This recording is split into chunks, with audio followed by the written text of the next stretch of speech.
Beware the bundleware. I'm Tonya Hall, and joining me is Chester Wisniewski, Principal Research Scientist at Sophos. Welcome back, Chester. Thanks for having me back.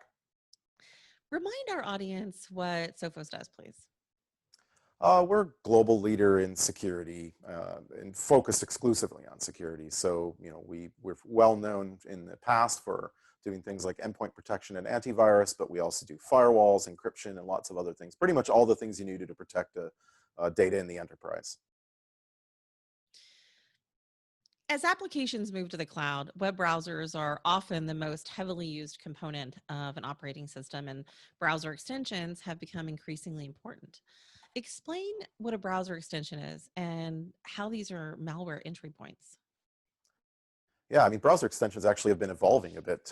So explaining what it is a little bit confusing because of the abuse. The initial idea of a browser extension is to sort of let you use some native code inside of the browser to assist you with some function that is not naturally present in the browser. And so I guess the most popular thing that probably everyone has dealt with as an extension, or hopefully the viewers of this video, are things like password managers.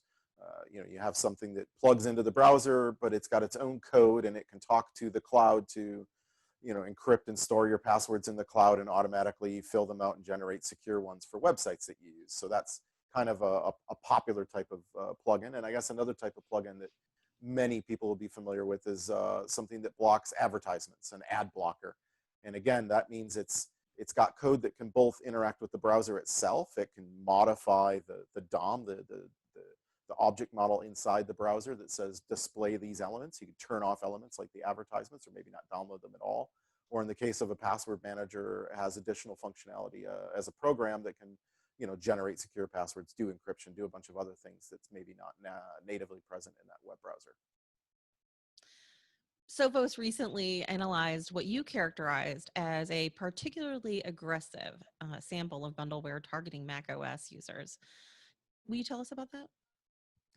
Yeah, this is a common tactic to get these extensions into your browser. So in this case, these extensions are trying to generate revenue for the authors of the extensions. And because the web browser companies are making it harder and harder to load an extension that's not from the official marketplace, and of course, if you have something malicious or a little bit fishy, it's hard to get Apple to put it in the place where you download extensions for Safari, or to get Google to put it in the Google extension store for Chrome. So in order to sneak these in, they're bundling them with other things that you might already be downloading. And historically, there's been a lot of abuse of bundling malicious things. If you go to the Pirate Bay and download a pirated copy of Photoshop, for example, whether that be for Windows or for Mac, there's a really high likelihood that's going to come with some malware that was bundled with it, because the user's expecting to install software. They will bypass security warnings because they know they're doing something dodgy. They're pirating, they're stealing software, so they'll turn off the antivirus if they need to in order to get a free copy of Photoshop. This same technique is now being used in sort of more of a gray instance. We specifically don't necessarily want to call it out as malware, but we've seen this kind of aggressive use of commonly searched for Mac applications. And when you go to download them, you not only get the application you're expecting, but you also get a whole bunch of these extensions for Safari bundled in that hijack some of your traffic to generate revenue. In fact, another aspect of this bundleware is how it's been engineered to keep up with the recent changes in the format for macOS and for Safari. Can you explain that? Yeah, as of Safari 13, they're discontinued an old extension format. And this very same thing has happened with Firefox and other browsers in the past, where they've sort of brought forward into more modern coding styles how extensions are built. And often that's done for security purposes as well, making it a little bit more difficult to write things that may try to access parts of your system they shouldn't. Things in your web browser probably shouldn't be altering parts of the operating system, for example. So as Apple and others have put more of a fence around what these extensions are allowed to do, they've kind of changed the versioning or the formatting of how you build those extensions. And the newest Safari 14, no longer supports these legacy extensions that might have been a little bit easier to abuse. And in this case, we actually saw the authors of this software using both the old and the new extensions bundled in. So no matter which version of OS 10 you were running, they had I don't want to call it a malicious extension, but they certainly had an extension to do their bidding. And I'm being careful about this because technically in the license agreement, the user's agreeing to the behavior of these extensions, but we believe that most of the time that this is an unwanted behavior. Users don't understand that this change is going to occur. And so while they may have accepted the license agreement and checked its tick box somewhere that said I accept and yes, this is probably an unexpected outcome. So we put it in the potentially unwanted category and still allow users to have a choice whether they want to install this or not a little bit more explicitly. So, how would someone know if a seemingly legitimate browser extension was going to add unwanted extras during the installation?